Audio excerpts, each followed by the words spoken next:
à l'instant.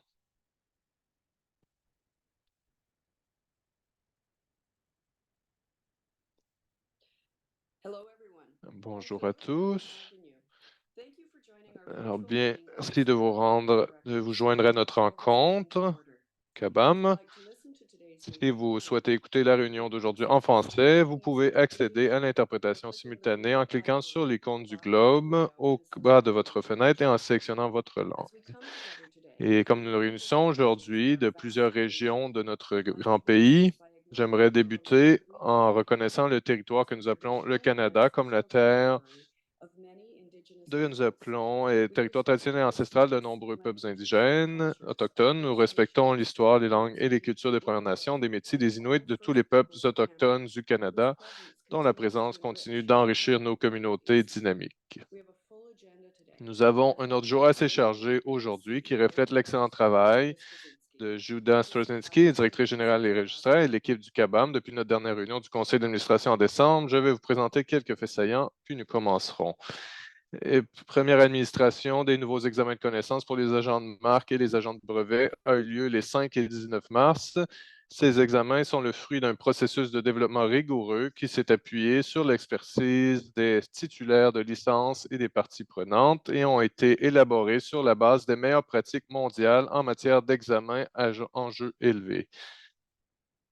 Les premiers examens de compétences auront lieu à l'automne. Les améliorations qui sont apportées aux examens de qualification devraient permettre à un plus grand nombre de praticiens compétents d'entrer dans la profession, ce qui va augmenter la disponibilité de l'expertise en propriété intellectuelle sur le marché.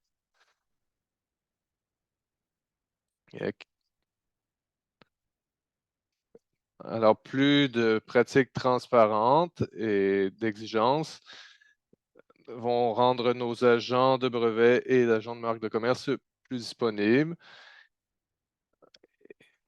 Étant donné le cadre de travail, et ne peut éroder les robustes exigences pour devenir un agent de brevet et d'agent de marque de commerce. Nous ne l'avons pas rendu l'examen plus facile, on le rend plus facile de comprendre ce qui était attendu d'eux, ce qui est juste et sert l'intérêt public, en permettant d'une plus grande connaissance en propriété intellectuelle. Avec la nouvelle administration de l'examen, nous avons bien hâte de continuer ce travail d'ici 2024. Avec l'ouverture de 2024 et le renouvellement en février, nous avons lancé un nouveau portail. Et là, ce nouveau système pourra donner de nouvelles fonctionnalités et le registraire public est donc une façon permet de faire de meilleures recherches géographiques des différentes licences. Et le CABAM va lancer une fondation, un profil de temps pour définir les compétences. Et ce profil va s'aligner avec ce qui est lié avec ce qui était approuvé par le conseil d'administration en mars 2023, des attentes claires à l'égard des praticiens, protège l'intérêt public en fournissant le cadre dans lequel les nouveaux et actuels titulaires de licence peuvent développer et maintenir les compétences nécessaires pour servir leurs clients avec compétences et éthique. Le CABAM est actuellement à la recherche d'agents de brevet et d'agents de marque pour les groupes de travail chargés d'élaborer le profil de compétences en matière de fondement professionnel. Nous encourageons toute personne intéressée à contacter le collège. L'adresse électronique et d'autres coordonnées sont disponibles sur le site Web. Entre le 22 et le 25 avril, le CABAM organisera des élections pour élire un agent de brevet et un agent de marque au conseil d'administration.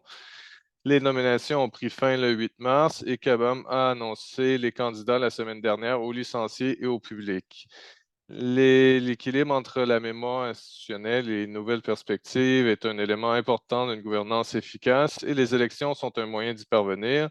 Nous souhaitons à tous les candidats une bonne élection.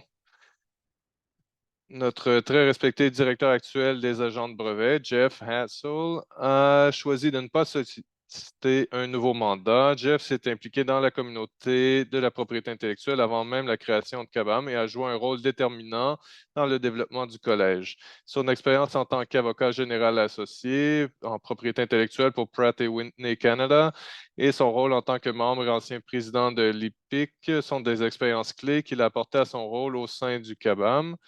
Son approche pragmatique, son écoute attentive de tous les points de vue et son évaluation réfléchie des options, combinées à sa capacité d'appliquer sa compréhension de la profession au mandat d'intérêt public du CABAM, ont été d'une valeur inestimable. Nous sommes profondément reconnaissants de la contribution de Jeff et espérons continuer à le croiser personnellement et professionnellement à l'avenir. Merci, Jeff. Aujourd'hui, nous avons des présentations de notre différents comités. Le travail acharné, l'expertise et les conseils des comités du CABAM sont essentiels pour remplir notre mandat de réglementation. Un grand merci à tous les membres des comités. Nous aurons également une présentation sur les nouvelles politiques de gouvernance CABAM. Et les politiques révisées ont été élaborées à la suite de changements dans les règlements. Bob Blamondon, président du comité de vérification des risques, se joindra à Judah et à Sean Walker, directeur financier, pour présenter les états financiers vérifiés de 2023. Et Steve McKay, qui est donc en présidence du comité d'inscription, fera une présentation avec nos gens du registraire, Jen Slovakin, et tout le matériel du conseil d'administration est publié en anglais et en français sur le site web et sera accessible après la réunion. Et tous les enregistrements sont aussi disponibles. Maintenant, si on passe à notre ordre du jour.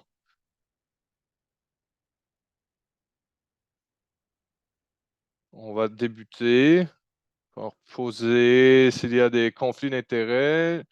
Je demanderai aux différents membres du conseil s'il y a des choses à déclarer à propos des conflits d'intérêts à déclarer.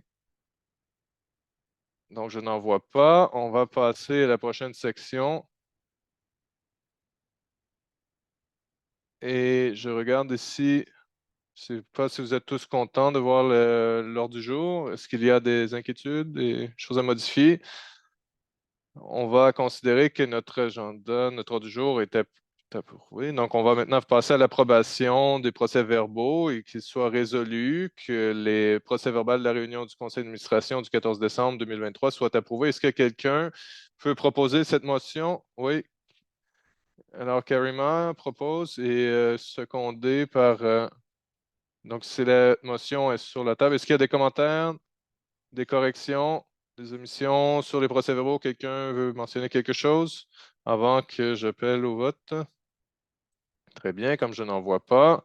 Tous ceux en faveur de la motion.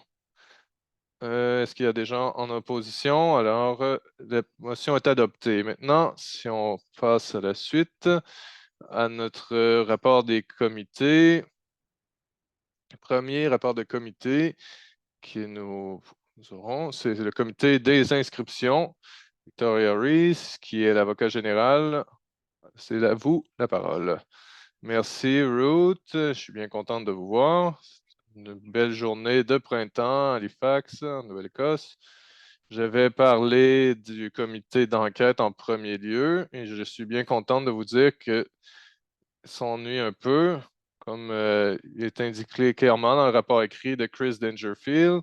Le dernier trimestre a été plus calme que les 2 années précédentes. En 2022-2023, le comité a traité un certain nombre de plaintes et d'enquêtes, qui a renvoyé 2 affaires à une audience en 2022 et 2 autres à la fin de 2023.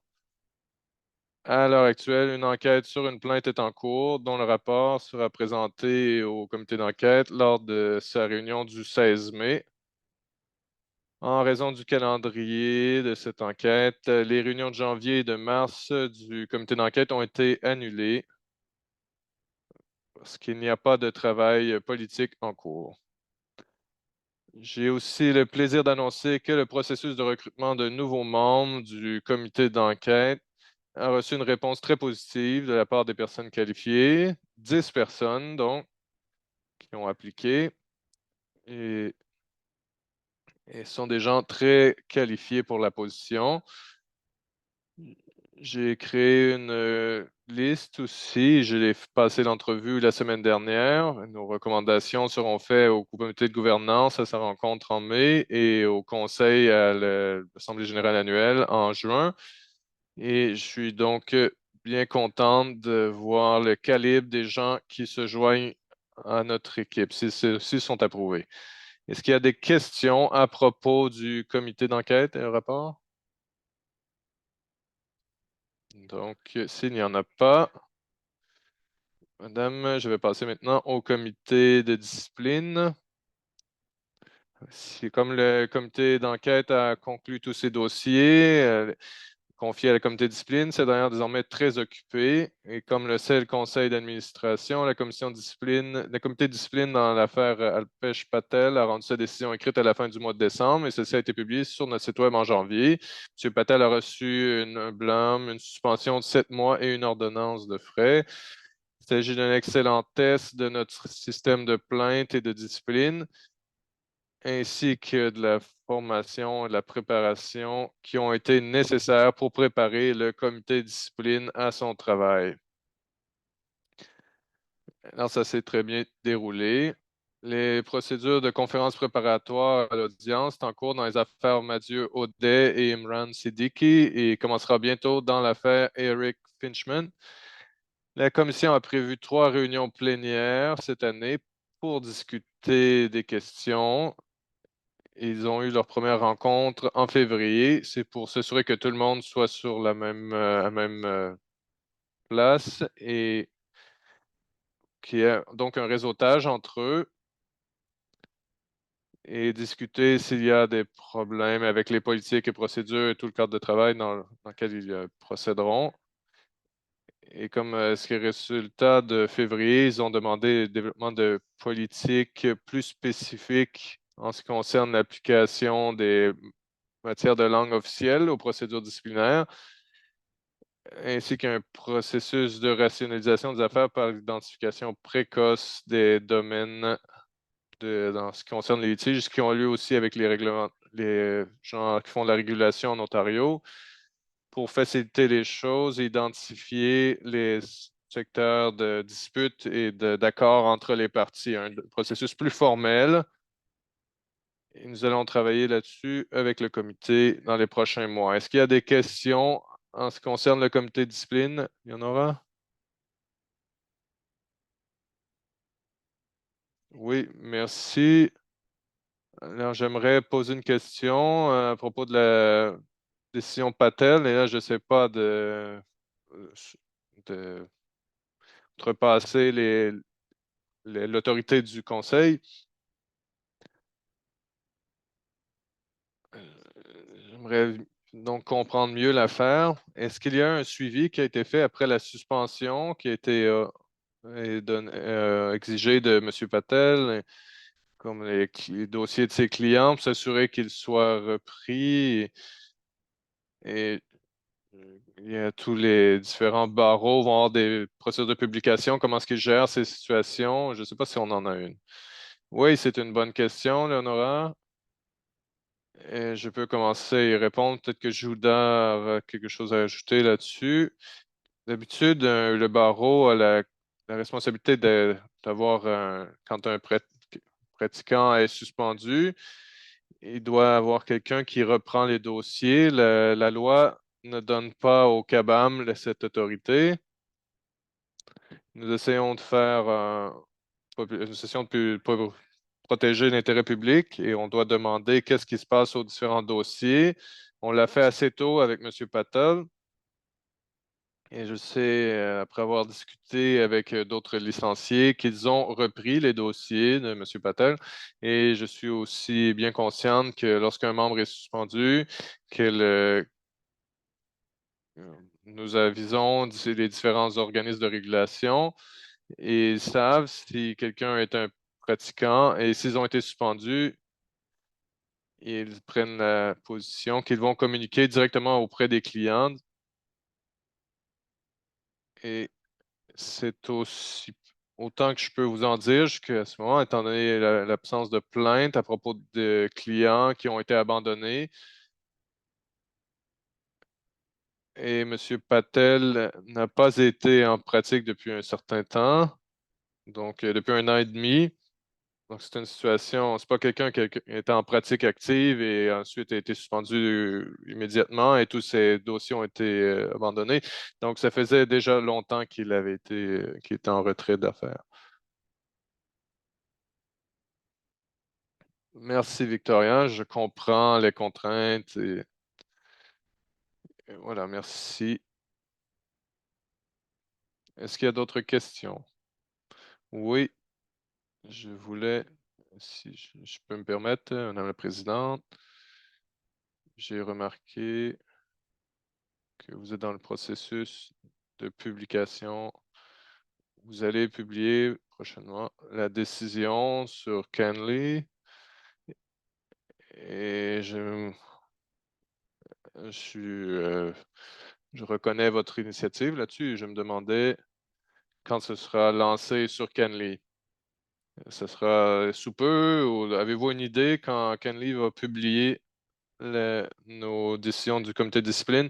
Je suis en lien avec eux pour avoir les processus les plus mis à jour. Ça fait longtemps que j'étais avec le barreau et le processus a un peu changé. J'ai les instructions à propos de comment le faire. Et c'est déjà maintenant de trouver le temps de créer un sommaire et leur donner la décision. Et quand ce sera sur leur site web, ça ne prend pas beaucoup de temps pour qu'ils le publient. J'espère que ce sera fait d'ici mai, disons.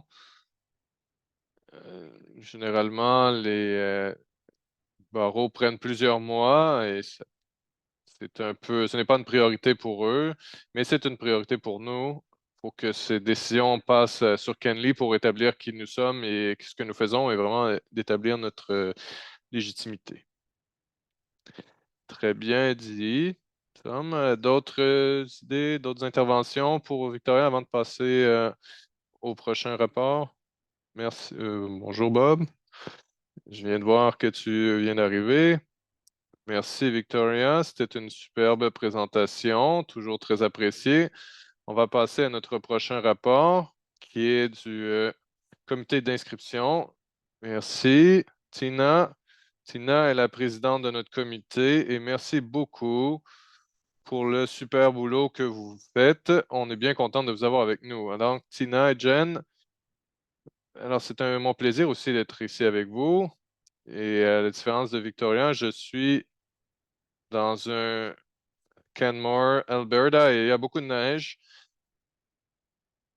C'est beau, mais c'est froid. Alors, je vais faire les mises à jour avec Jennifer. Et sinon, je vais vous parler de notre pratique d'inscription équitable, qui est quand même un très gros boulot qui a été accompli par le comité cette année. Et simplement pour vous contextualiser, le, le CABAM, en tant qu'organisme de régulation, nous engageons à adopter des pratiques d'inscription équitables et défendables. Depuis sa création, le CABAM a aligné ses politiques d'inscription sur les principes d'inscription équitable. À la fin 2022, le président et le vice-président du comité d'inscription ont procédé à une auto-évaluation. L'objectif était de démontrer la conformité aux normes acceptées et d'améliorer les pratiques d'inscription. Et ensuite, l'évaluation a suivi, plutôt qu'un audit indépendant, il y a une auto-évaluation interne qui a été choisie étant donné que c'était moins cher. Et en tant que présidente aussi, et étant donné mon autre emploi, j'avais une certaine expérience à travailler avec l'équitabilité dans les pratiques, comme notre vice-président dans son travail de régulation. En ce qui concerne le processus, nous avons suivi les lignes directrices de l'Ontario. Nous avons analysé les pratiques d'inscription à travers tous les processus, que ce soit de l'agent, de l'inscription, jusqu'à l'obtention de la licence. Nous avons été assistés par les personnels en inscription qui nous ont donné des preuves pour démontrer la conformité à certains devoirs et rapport des différentes exigences. Et comme dans les lignes directrices de l'équitabilité de l'Ontario, et chaque tâche a été révisée, a reçu une note, dépendamment et le système de pointage avait des secteurs d'amélioration, et donc une analyse qui a été faite. Le comité et ont fait un rapport robuste pour l'analyse dans ce secteur. Ces principaux éléments, en termes de conformité, donc, le CABAM a démontré qu'elle respectait dans l'ensemble les obligations générales et spécifiques et a identifié des domaines mineurs à améliorer.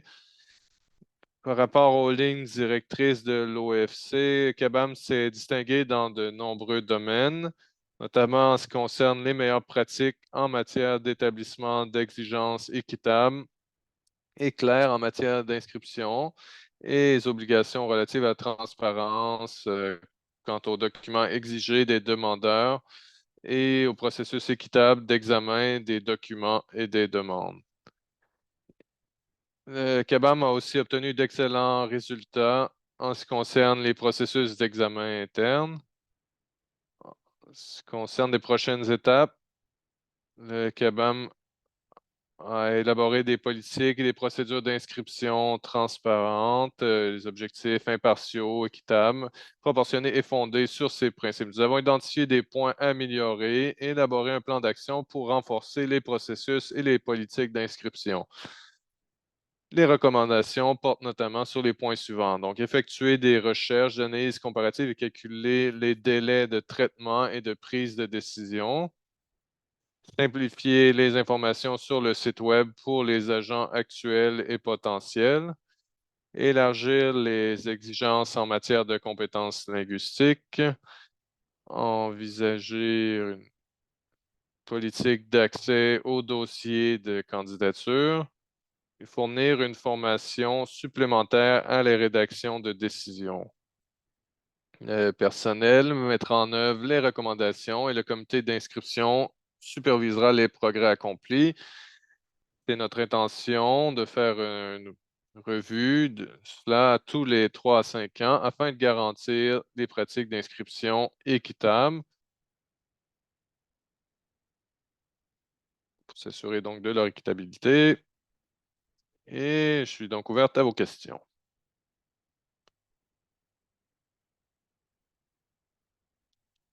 Madame la Présidente.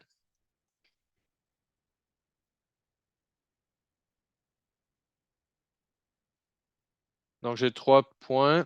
En premier lieu, je suis envieux de Canmore. Très bien. C'est l'une de mes meilleures des places préférées au monde, mais je suis à Ottawa et il fait froid, mais nous n'avons pas de neige, malheureusement. C'est le premier point que je voulais apporter. Deuxième, je voulais vous féliciter à propos de cette initiative, car je crois que c'est très important que nous passions en revue nos processus. Et j'aurais été, disons, inquiété si vous n'aviez pas trouvé des secteurs d'amélioration. Je suis bien contente que vous ayez pu les identifier, mais de manière générale, les choses vont bien dans notre application des meilleures pratiques. Et troisième lieu, j'ai apprécié aussi que vous êtes bien consciente de nos dépenses et ça semble être bien fait et que ça a été une bonne décision puisque vous êtes prévenu avec de bonnes recommandations pour notre amélioration et quelque chose qu'on peut mesurer à l'avenir. Alors, félicitations pour votre initiative. Merci, Madame la Présidente.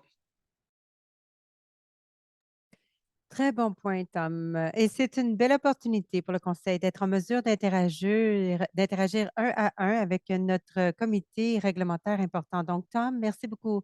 Andrew, j'ai vu ta main. Oui, oui, allez-y. Oui, merci beaucoup, Tina. Je dois admettre, j'ai eu un peu de difficulté à saisir le processus d'auto-évaluation et qu'est-ce que ça signifie. Je sais que c'est moi qui ai une lacune à ce niveau, mais je me demandais si d'autres licenciés avaient peut-être les mêmes difficultés à comprendre. Alors peut-être qu'on pourrait avoir plus de terminologie ou de définition. Je sais que c'est un défi dans cette toute petite rencontre de détailler le sujet, mais si tu peux faire quelque chose pour m'aider avec mon ignorance, je serais très reconnaissant. OK, ben, je vais essayer un peu. En gros, nous sommes allés à la commission, au guide du commissaire de l'équité de l'Ontario. Nous sommes allés sur leur site web. Ils ont des lignes directrices et nous avons pris ces lignes directrices et si je me souviens bien, il y a au moins 8 obligations qui sont listées autour de différentes pratiques d'inscription. Alors, ce que nous avons fait, c'est que pour chacune de ces obligations, nous avons travaillé avec le personnel pour voir certaines de ces exigences spécifiques en détail. Je vous dirais qu'il y a des tâches générales et des tâches spécifiques. Donc, les exigences générales sont des choses telles qu'être transparent, objectif, impartial et équitable dans les pratiques d'inscription. Et le guide établit, attendez, je le regarde, il y avait 8 obligations spécifiques ou tâches spécifiques que nous devions faire. Alors, nous avons regardé chacune de ces obligations, chacun de ces devoirs et nous avons vérifié comment la CABAM rencontrait ces devoirs, ces obligations. Alors, je vais vous donner quelques exemples. L'un d'entre eux, c'est de donner des réponses en temps opportun, des raisons également aux demandeurs.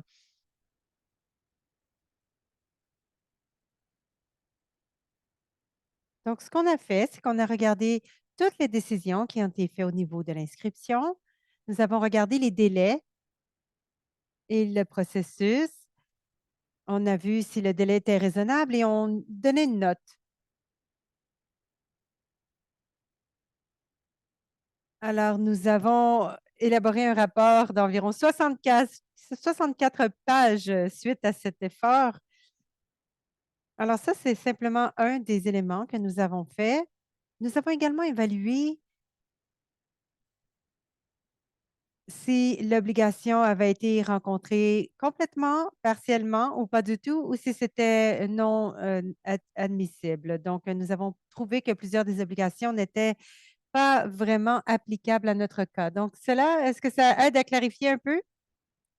Oui, c'est très utile. Et je crois que le devoir serait, je sais qu'on n'a pas beaucoup de temps, mais vous nous avez parlé des ressources, le guide du commissaire de l'équité de l'Ontario, et peut-être si les gens désiraient avoir plus d'informations sur le fonctionnement du processus, nous pourrions nous-mêmes faire nos devoirs en ce sens. Alors, merci beaucoup, Tina. Merci, Andrew. Leonara?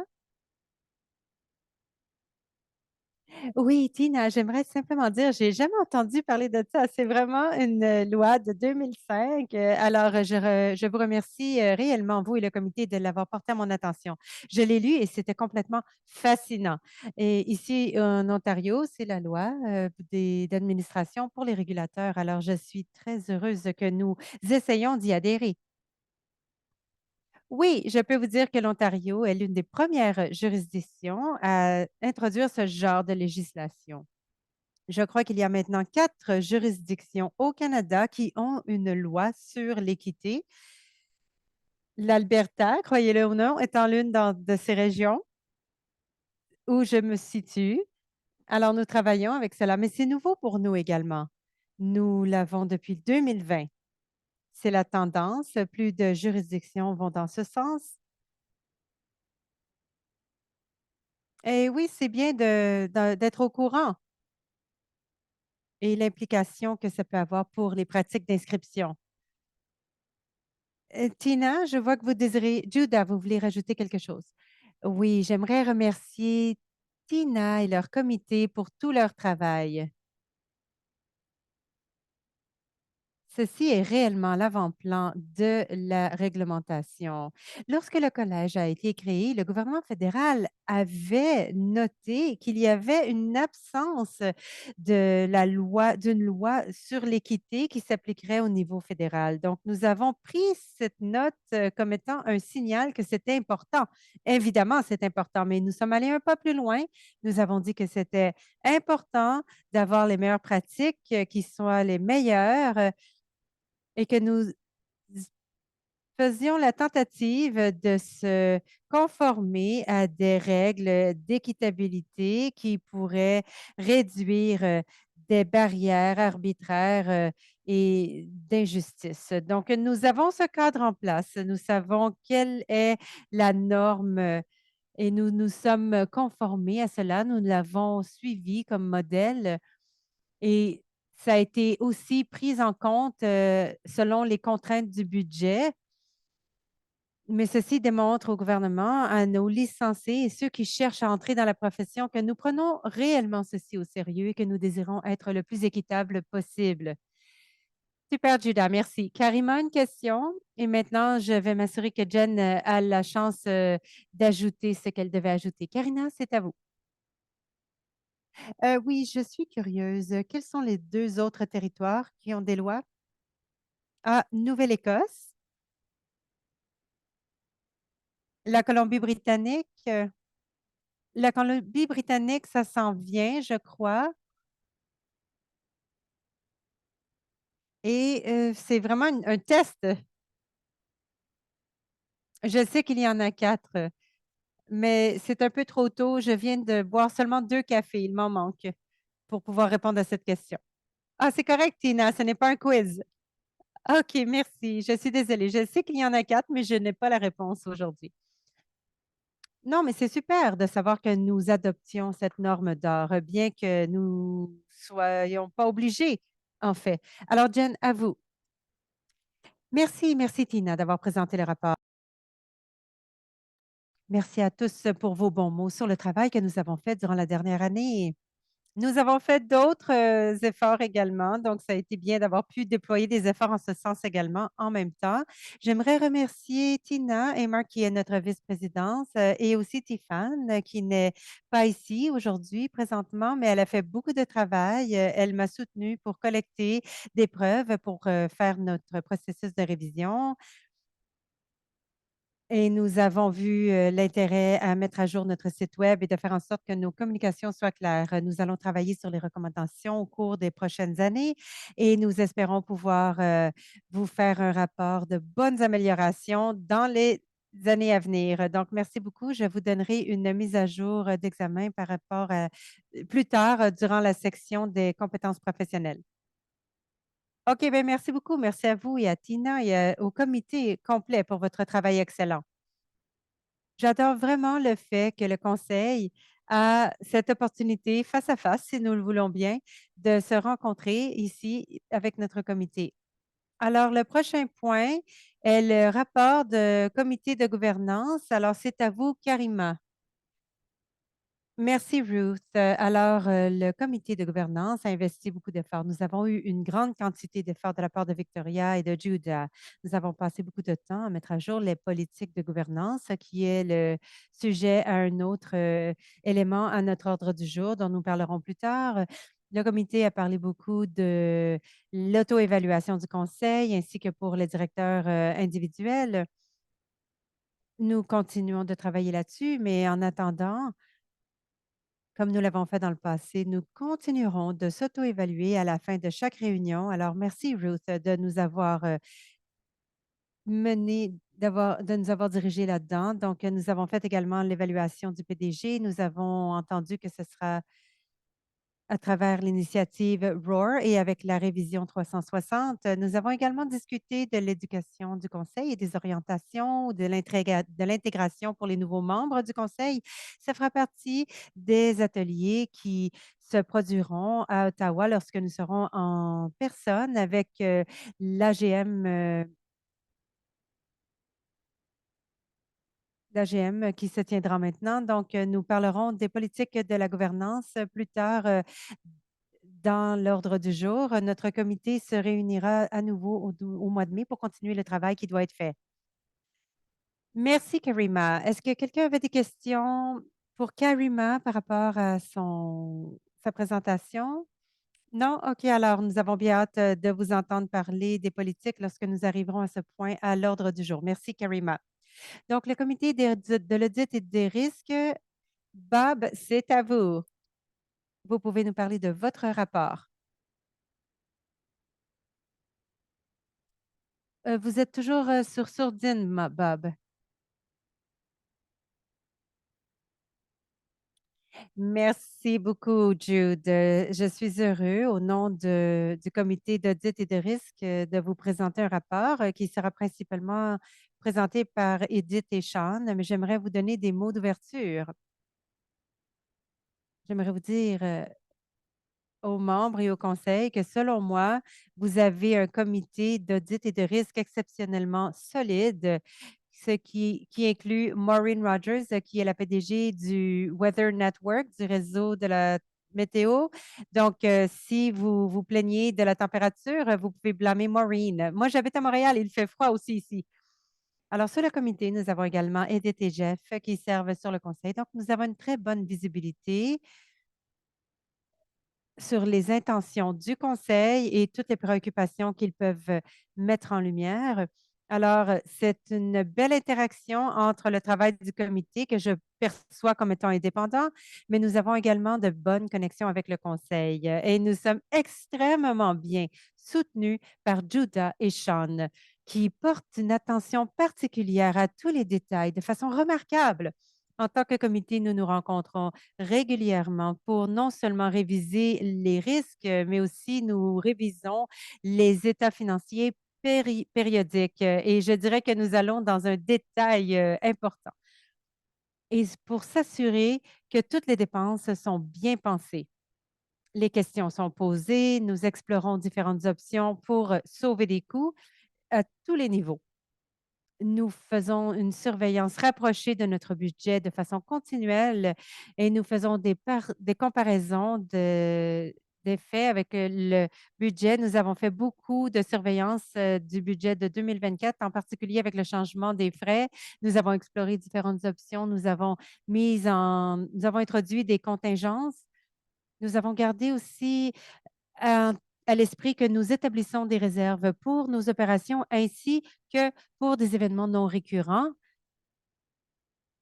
Donc, selon moi, le comité fonctionne comme nous l'avions voulu, avec beaucoup de vigueur et beaucoup d'enthousiasme. Ceci nous garde sur le bon chemin car c'est un très bon groupe. Nous apprécions son travail à Roots également. Donc, j'aimerais repasser la parole maintenant à Judah et Sean. Il vous parlera des bilans. Le comité a révisé le rapport financier annuel, l'état financier annuel. Nous avons recommandé au conseil d'administration, nous avons rencontré les auditeurs externes pour prendre en considération, réviser leurs commentaires, leurs observations et les préoccupations qui ont été soulevées. Nous les avons rencontrés sans le gestionnaire. Donc, nous avons leur vision complète et je suis heureux de vous dire au nom du comité que nous vous présentons les états financiers audités pour l'année précédente, l'année dernière. Alors maintenant, je crois que je peux passer la parole à Judah ou à Sean. OK, Sean. Bob, merci. Merci beaucoup. Merci pour votre leadership sur ce comité et les aspects très, très importants. C'est un aspect très, très important du collège. Merci, Bob. Nous vous apprécions beaucoup. Vous êtes bienvenue. Sean. Excellent. Merci, Bob. Je dois dire, que c'est un comité très, très bien rempli, intimidant. Je suis le comptable le moins expérimenté dans la salle. Ça n'arrive pas souvent. Ça fait plusieurs années que je travaille en comptabilité, mais c'est un groupe dans lequel nous avons beaucoup de bons conseils. C'est un groupe fantastique. Maintenant, je crois que nous allions regarder les états à l'interne et la conformité et que nous reviendrons à l'audit plus tard. Oui, je vois bien que c'est ce que l'ordre du jour mentionne, mais ça me fera plaisir de tout faire en même temps. J'imagine que ça fait du sens, de regarder la note de conformité. Allez-y comme vous désirez, Sean. Judas, est-ce que vous aviez, quelque chose à dire? Bien, débutons par la note de conformité. Je vais y aller droit au but. La note est assez, elle s'explique d'elle-même. Alors, on fait ça pour le soumettre au comité de risque et ensuite au conseil pour leur montrer que nous sommes en conformité avec les points clés du risque. Il y a un développement nouveau que je n'ai pas partagé avec Sean ni Bob. C'est qu'hier, nous avons reçu une correspondance sur les langues officielles. Vous savez tous que je prends à cœur, les exigences en termes de conformité avec les 2 langues officielles. Donc nous devons continuer d'offrir, nos services dans les 2 langues officielles et je suis très heureux de vous dire que nous avons reçu un rapport final du commissaire des langues officielles qui nous disant que nous avons mis en œuvre les recommandations qui avaient été soulevées suite à une enquête avec succès. Donc, nous les avions reçus il y a un bon moment. Donc, je suis heureux également de vous dire que les remarques du commissaire, ils ont reconnu que le collège des brevets et des marques de commerce ont pris les mesures nécessaires pour se conformer avec ces obligations selon la loi et que nous avions mis en œuvre les recommandations immédiatement telles que demandées et nous avions demandé plus d'orientation de la part du commissaire sur certains aspects où nous avions quelques questions dans la manière de le faire et que nous de la manière de continuer à le faire également. Donc, nous avons lancé l'année avec une formation sur la loi des 2 langues officielles pour tout le personnel et nous continuerons avec des séances intéressantes pour le personnel par rapport à l'offre active dans un contexte de régulation, de réglementation et que ça devienne une meilleure pratique. Donc, j'ai bien hâte à cette formation continue. Nous opérons dans les 2 langues officielles et c'est utile de se voir rappeler qu'il est important de se concentrer sur les exigences légales que nous devons intégrer de façon adéquate. Parfait, merci et félicitations.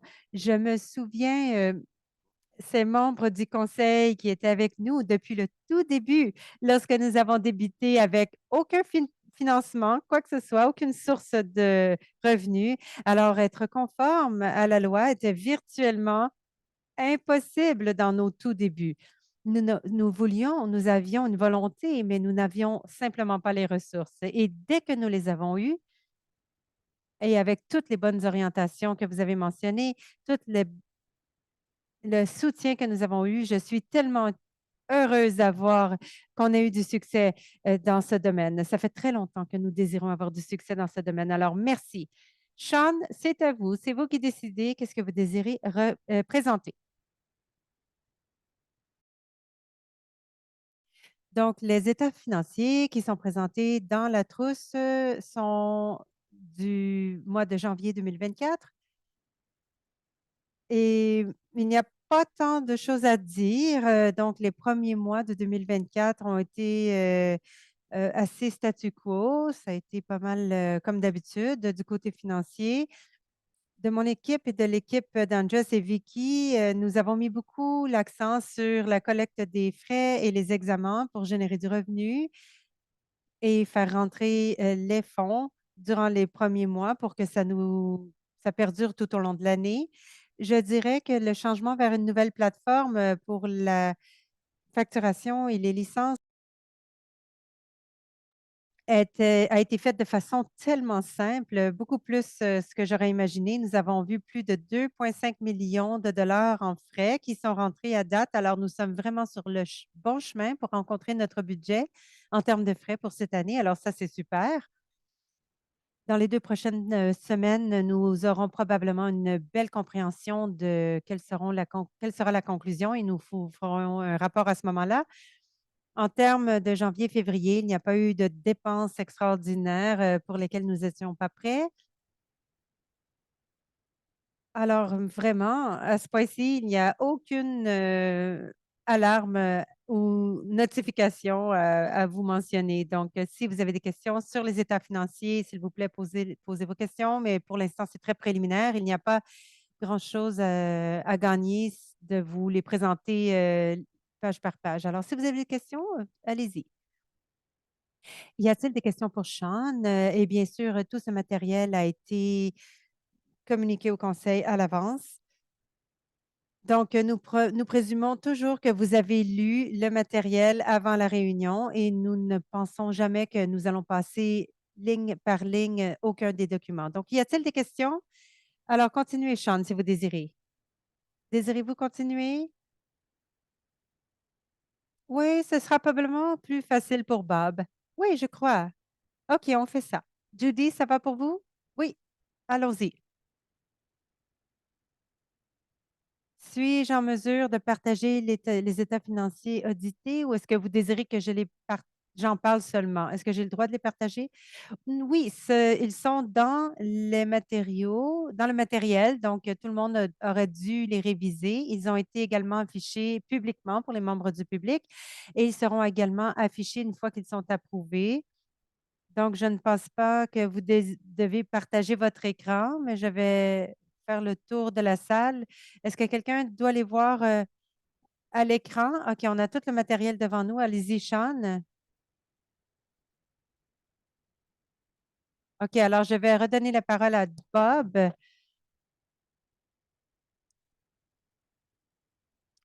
Donc, nous avons le mémo pour le comité des risques et de vérification. Bob, est-ce que tu veux parler du mémo? Non, je ne l'ai pas devant moi, alors tu peux y aller. Donc, avant de regarder le survol des états financiers, donc c'est pour le conseil des directeurs, le conseil d'administration. Donc, ceci dit que le comité des risques et de la vérification a rencontré Grant Thornton ce lundi. Ils ont regardé les états financiers vérifiés et l'ébauche qui a été soumise par Grant Thornton.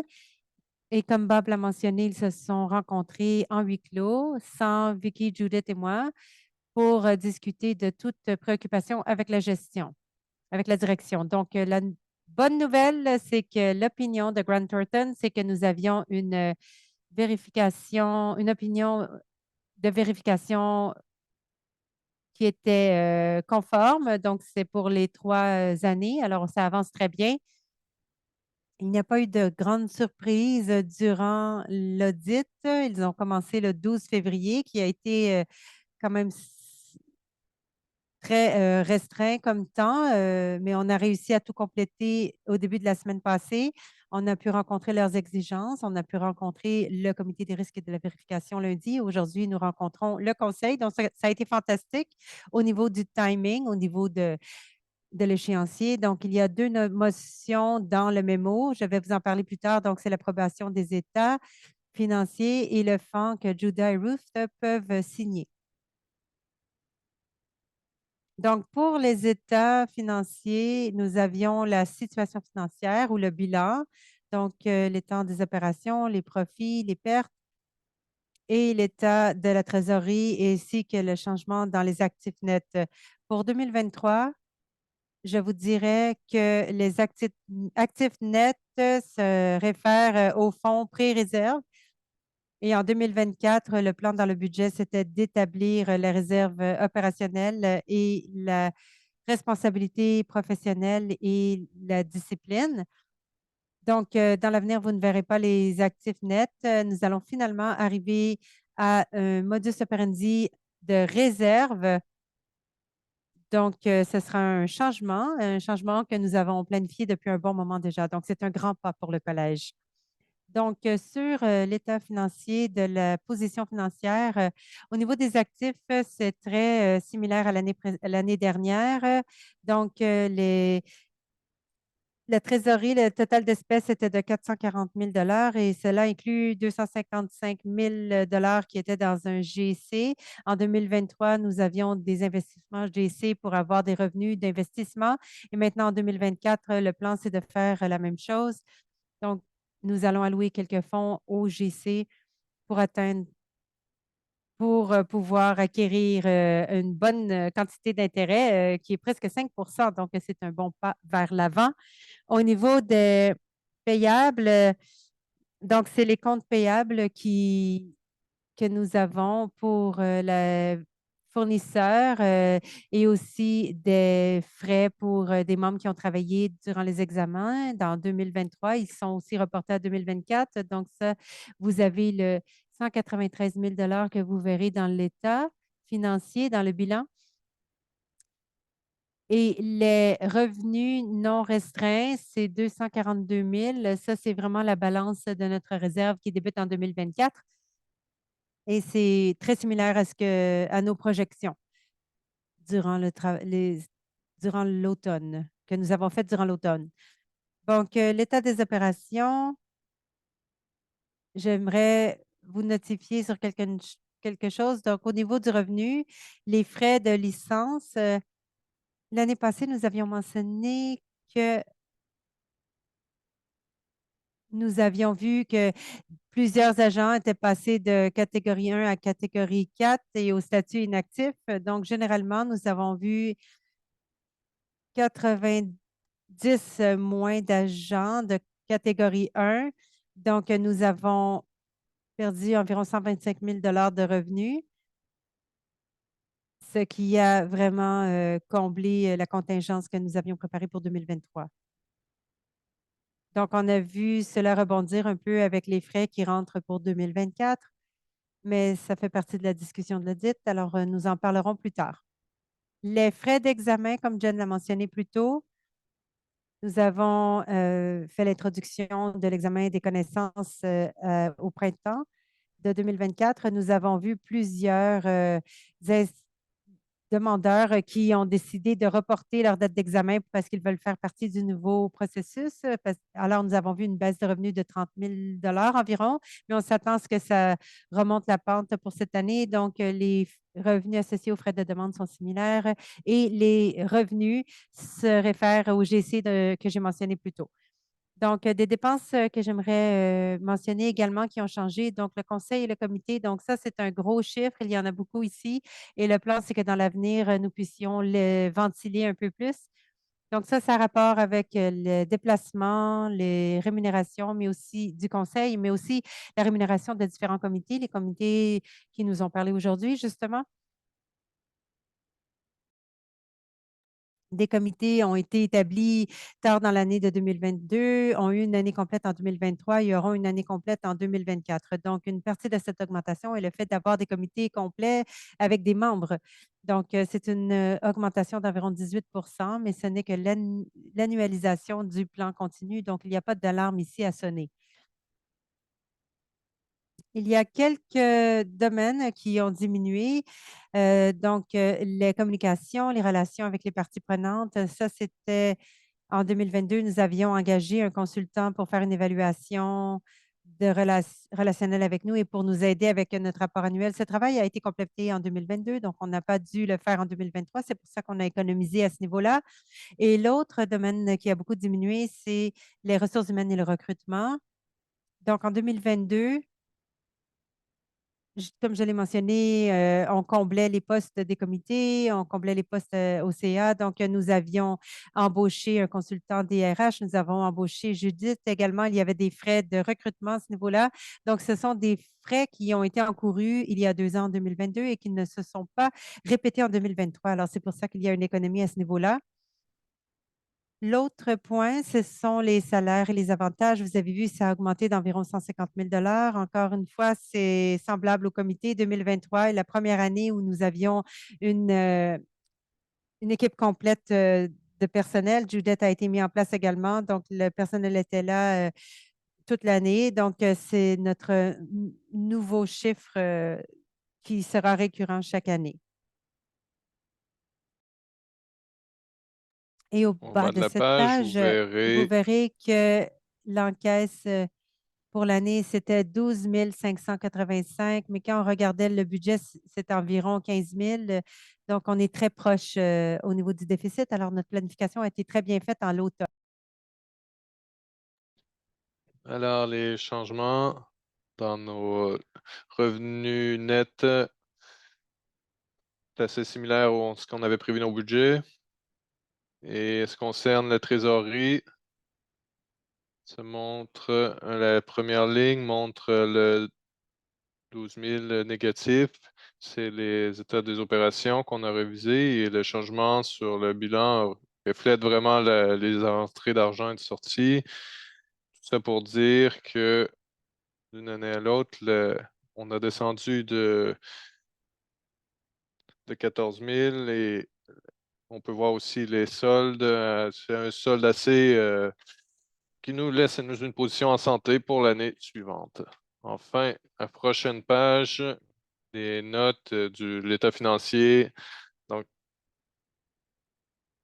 je n'irai pas en détail là-dedans. Si vous avez des questions à ce propos sur les notes, donc, vous pouvez les signaler. Il y a des questions aussi sur les états financiers. Faites-moi savoir. Et Bob, Judah, on peut vous expliquer. Donc, ouais, je voudrais ajouter, Sean, que l'auditeur externe avait une opinion. Donc, c'est ce à quoi on s'attendait. Ça aurait été étonnant de ne pas avoir. Ça aurait été de dire que les livres ils n'avaient pas un bon accès, mais ce n'est pas inhabituel. Il y avait, enfin, l'échéancier était un peu plus allongé. Ça a été une période très concentrée. On a eu l'attention de l'auditeur et le plus de problèmes qui sont ressortis. Et je suis bien content que nous ayons un échéancier où les états financiers sont audités d'une façon efficace, mais que cette information revienne au conseil d'une façon rapide. Alors, c'est assez positif. Je dirais pas que je dirais que c'est donc assez positif. Bob, je ne t'ai jamais entendu parler de cette façon. Je vais le dire, donc, ce sont mes amis. Alors, une nouvelle façon de penser. Voilà, très bon changement de paradigme. Est-ce qu'il y a des questions pour Sean, Judah, Bob? Alors, motion qu'il soit résolu que le CABAM approuve donc la réception des états financiers pour la période de 2023, décembre 2023, tel que fourni dans cette rencontre. Est-ce qu'un membre peut proposer? Tom, merci. Et quelqu'un qui appuie? Brigitte, merci. Tous ceux en faveur? Avant d'appeler au vote, est-ce qu'il y a des discussions? Est-ce qu'il y a d'autres choses à dire sur les états financiers? Alors maintenant, j'appelle au vote tous ceux en faveur et d'autres en opposition. Très bien, donc c'est adopté. Merci Bob pour tout votre travail. Vous êtes rejoint à nous aujourd'hui, c'est très apprécié. Merci. Vous pouvez rester, mais vous êtes libre aussi de repartir dépendamment de votre ordre du jour personnel. Donc, ça met fin à deux sections, notre ordre du jour, les rapports de comité et la section aussi sur l'approbation des états financiers. Le prochain thème, ce sont les principes de régulation qui guident notre travail. Vous avez reçu une note. Ce sont des principes qu'on a réunis basés sur le travail d'Eric Hayton, un, un spécialiste renommé en gouvernance, et c'est la révision annuelle du sujet. Je passe la parole à Judah. Si vous avez à nous contextualiser un peu plus sur ce qui a été fourni dans ce superbe matériel que vous avez fourni. Merci, Ruth. J'aimerais remercier le comité de gouvernance parce que c'est eux qui nous ont assisté avec Victoria Reset et qui ont vraiment analysé ce que nous avons fait récemment, qui est vraiment le but de cet exercice, qui est de prendre un pas de recul et d'analyser à l'échelle annuelle, voir les meilleurs principes en termes de régulateur et de gouvernance et qui est en régulateur d'intérêt public, qui devrait considérer à l'échelle macro et micro. Eric Hayton, qui est considéré l'un des meilleurs, qui est vraiment l'architecte qui nous a amené, donc ces politiques de gouvernance, et il nous a recommandé et a développé ces principes qui ont été utilisés. On les a utilisés pour tester notre politique. Et je crois que ce qui est fascinant, ce qui a été expliqué aussi dans notre rapport de l'année dernière, nous avons toujours fait de notre mieux en tant que nouveau régulateur de répondre aux meilleures pratiques en intérêt public. Partie de cela est d'être clair auprès de tout le monde et savoir qu'est-ce qu'on veut dire par intérêt public quand on regarde l'année dernière, cette année, quand on a regardé les différents facteurs d'intérêt public, on est encore en train d'établir les fondations. On est en train de mettre à jour les politiques du Conseil lorsque la règlement ont été amendés. Ça a créé un effet boule de neige parce que certains enjeux de gouvernance sont devenus des règlements, étant donné nos politiques de Conseil, sont ensuite demandé une révision. Vous allez entendre parler de produit final de cette révision et nous l'avons lancé l'année dernière et inclus, et vous le verrez donc aujourd'hui, que nous sommes au point maintenant. Nous avons fait cela et nous avons eu des améliorations significatives des politiques suite à ces changements. Vous pouvez voir que c'est un processus itératif, mais c'est continu, mais on est toujours en tête le principe d'intérêt public. Une autre chose qui est revenue, donc nous étions en train d'ébaucher politique et définir vraiment ce que l'intérêt public signifiait. On a eu des commentaires de licenciés de nos équipes, donc ça a permis des améliorations sur le document qui a circulé, qui est maintenant une annexe dans nos politiques pour que tous nos employés, le public, puissent être à l'éveil de quand nous parlons de l'intérêt public. Ce n'est pas un seul public, c'est plusieurs publics dont on parle. Comme vous verrez dans les annexes, ça inclut les licenciés, les utilisateurs des services des licenciés.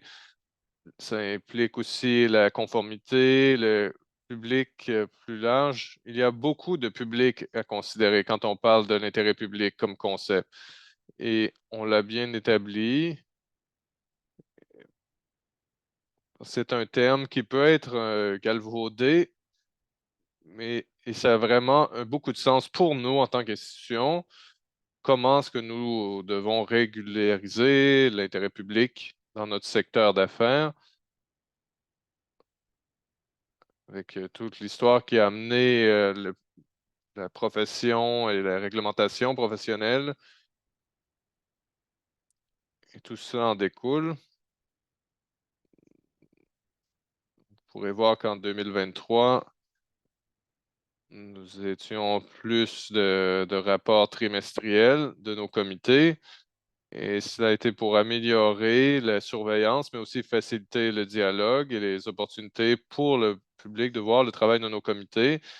Et ici, c'est un bon exemple en action. Nous avons maintenant un rapport, les rapports de nos comités quand ils se rencontrent, et certains de ces rapports, nous aurons les présidents de ces comités. Nous avons Tina aujourd'hui, Bob. Nous sommes bien reconnaissants de les avoir, d'avoir passé le temps avec nous, de s'être mis de l'avant. Donc, et c'est pas toujours tous les présidents qui le feraient, donc de faire une représentation publique. Et c'était pratiquement inhabituel, mais ils l'ont fait. Donc, on les félicite et heureusement contribuent à la transparence de notre collège. Vous verrez beaucoup de progression. Si vous pouvez voir qu'en 2024, nous avons plusieurs éléments clés, donc des cycles de gouvernance pour des conseils, les rendez-vous de comité, notre plan stratégique et réviser nos différentes politiques de conseil. Le travail ne sera sans fin, mais ça nous aide pour une organisation de vraiment faire les vérifications et que nous sommes sur le bon chemin et que nous desservons bien l'intérêt public. C'est donc des lignes directrices qui nous permettent de travailler là-dessus. et nous pouvons voir d'où nous venons, ce que nous avons déjà accompli et vers quoi nous nous dirigeons en termes de service de l'intérêt public. Merci, Judah. C'est génial. Je suis vraiment ravi que le collège ait appliqué cette stratégie. Dans le monde des réglementations, il y a une indépendance du conseil qui est dans la loi en ce qui concerne les comités de régulation, mais le conseil a quand même une responsabilité de surveillance de la profession et de l'organisation. Alors, le conseil a besoin de bien s'appliquer et de la façon qu'il exerce sa surveillance. Et je crois que c'est une belle façon de le faire. Je suis bien contente que nous adoptions cette nouvelle politique. Alors, il y a des questions, des commentaires. Victoria, est-ce que vous aviez quelque chose à partager, non? Judah, je crois que tout le monde a lu ce que tu nous as envoyé. Ils ont écouté ta présentation. Je crois que nous n'avons pas de questions laissées en suspens. C'est évidemment une discussion qui sera en continu et tout ce cadre de travail va permettre d'organiser nos pensées pour s'assurer que nous puissions toujours faire des bonnes mises à jour. Alors ensuite, sur notre ordre du jour, les programmes et le rapport de la présidence. Et en ce qui concerne le programme de responsabilité professionnelle, ce sera présenté par Victoria. Et à vous la parole. Merci, Ruth. Alors, ce que j'ai dit avec le comité d'inscription qui avait peu de travail, ce qui est très positif, c'est que je peux vous dire qu'en ce qui concerne le programme de responsabilité professionnelle, ça a été une année assez chargée. Je ne sais pas si les vacances sont une période propice à la réflexion, examen approfondi des responsabilités éthiques et professionnelles des titulaires de licence, mais j'ai eu le plaisir de recevoir un bon nombre de demandes de renseignements sur l'éthique en décembre et en janvier. Le nombre de nos AIC est également en hausse. Et je dirais que comparé à l'année passée, c'était différent un peu. Et les demandes sont en hausse, donc la quasi-totalité de ces problèmes sont traités de manière informelle, sans qu'il en résulte une plainte formelle. Et c'est donc un aspect positif de notre réglementation proactive.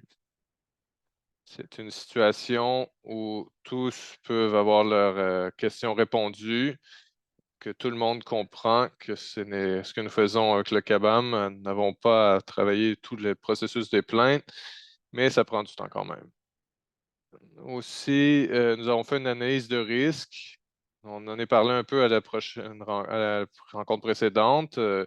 Propos des licenciés suspendus depuis 2021 qui ont cessé de communiquer avec notre collège. Nous voulions, afin de déterminer s'ils continuaient à se présenter comme des agents autorisés à exercer des activités dans le domaine des brevets ou des marques. Nous voulions nous en assurer qu'ils ne continuaient pas à pratiquer, évidemment, qu'ils ne se présentaient pas comme des professionnels. Et cette analyse nous a permis d'effectuer un suivi auprès de 6 agents suspendus et nous avons pu résoudre un certain nombre de nos problèmes liés à une commercialisation potentiellement trompeuse.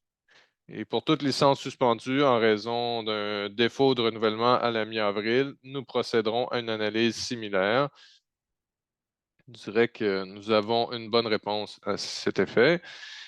Comme je l'ai déjà signalé au conseil d'administration, le collège fait l'objet d'une demande de révision judiciaire en ce qui concerne le rejet de la plainte impliquant le plaignant Andrew Olkowski.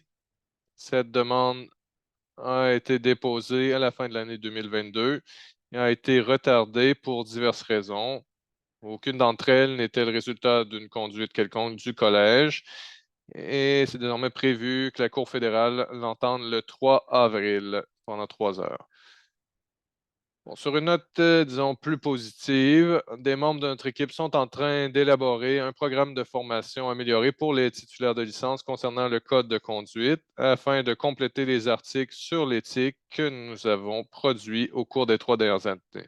Nous prévoyons de produire des programmes vidéo pour mettre en évidence les règles fondamentales du code dans le contexte de scénarios que nous avons vus, ce qui ajoutera de la valeur à l'orientation et aux ressources proactives en matière d'éthique et de professionnalisme que nous pouvons mettre à la disposition de nos licenciés. Et en outre, nous prévoyons ajouter un nombre croissant de ressources de gestion de la pratique pour soutenir la pratique compétente et éthique de nos licenciés. Ce sera donc une belle année pour bâtir toute notre bibliothèque de documentation et donc apporter des nouveaux documents pour nos licenciés. Nous sommes donc très proactifs dans notre approche en ce qui concerne l'éthique et la... Alors, c'est le programme PR jusqu'à présent, programme de responsabilité professionnelle. Est-ce qu'il y a des questions? Non. Très bien. Des idées, des questions? Victoria? Très bien. Merci pour les mises à jour. Prochain lieu, le développement professionnel et compétences. À vous la parole, Jen. Merci, Madame la Présidente. J'aimerais donc vous mettre à jour sur le progrès que nous avons fait, développer le nouvel examen de qualification qui est en lieu avec ce que nous avons discuté plus tôt. Avant de débuter, j'aimerais remercier les agents en formation qui ont pu réussir leur examen final qui a lieu à l'automne 2023 et qui ont aussi appliqué pour leur licence classe 1. Et comme ça a été discuté, le CABAM a donc pu tout ce travail montrer que CABAM a pu être conformité avec les meilleures pratiques en équitabilité, nécessitant des examens qui sont donc bien tenus. Ça a été démontré par la validation et l'adoption des profils de compétences pour 2 professions dans 2 langues.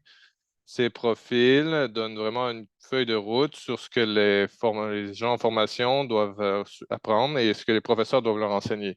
Création et l'adoption des spécifications des tests pour 5 examens différents. À partir de 2024, chaque examen est développé en utilisant les spécifications approuvées afin que les examens soient cohérents et défendables. Le pilotage et l'administration réussie des premiers examens de connaissances de 2024 qui ont suivi les meilleures pratiques en matière de développement, de révision, de traduction, de tests et d'analyse psychométrique. Du point de vue du processus, l'administration des anciens examens nous a permis d'identifier d'autres domaines d'amélioration qui seront mis en œuvre avec les nouveaux examens, en particulier dans les domaines du contrôle de la qualité, de la notation et des demandes de recorrection. Dans le format des anciens examens, plusieurs niveaux de recours étaient disponibles. Les candidats avaient notamment la possibilité de demander leur matériel d'examen, de l'examiner et de soumettre des demandes détaillées de correction. Après avoir reçu les demandes de correction, les candidats pouvaient demander à à la comité d'inscription plutôt, de procéder à un nouvel examen. La comité ensuite organisait une organisation écrite au cours de laquelle elle reçoit les observations du candidat et du greffier. La révision de l'examen, la recorrection de l'examen et l'examen par le comité d'inscription étaient tous disponibles pour chaque examen passé par un candidat. Ces droits de révision et d'appel étaient considérables étant donné que les candidats avaient le droit de repasser les examens auxquels ils n'avaient pas réussi avant l'introduction des nouveaux examens en 2024.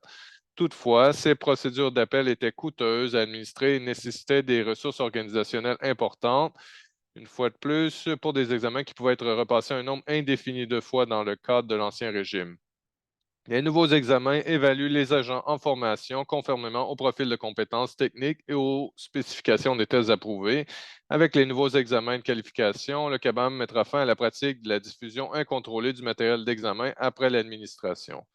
Le matériel d'examen ne sera plus fourni aux candidats dans le but de demander une nouvelle correction. Il ne sera plus publié sur notre site Web après une administration. Il s'agit d'un changement important. C'est pourquoi nous avons mis au point un processus équitable et efficace qui nous aidera à maintenir la validité de l'examen. Toutefois, dans le cadre du nouveau système, nous mettrons en œuvre des mesures supplémentaires d'assurance de la qualité, y compris un examen automatique et systématique de tous les examens limites. Les candidats n'auront pas besoin de demander leur examen et de solliciter un examen. Nous le ferons pour tous les examens limites. Nous avons mis en place des vérifications et des contrôles dans les processus de développement, de révision et de notation afin de vérifier l'exactitude des résultats de l'examen. Il s'agit notamment d'enquêter et de résoudre toute anomalie ou question avant de publier les rapports de performance. En outre, avant de notifier un candidat un résultat compétence non encore démontré, nous procéderons à un examen indépendant de ce résultat. Comme nous l'avons mentionné, ces révisions seront automatiques et ne coûteront rien aux candidats.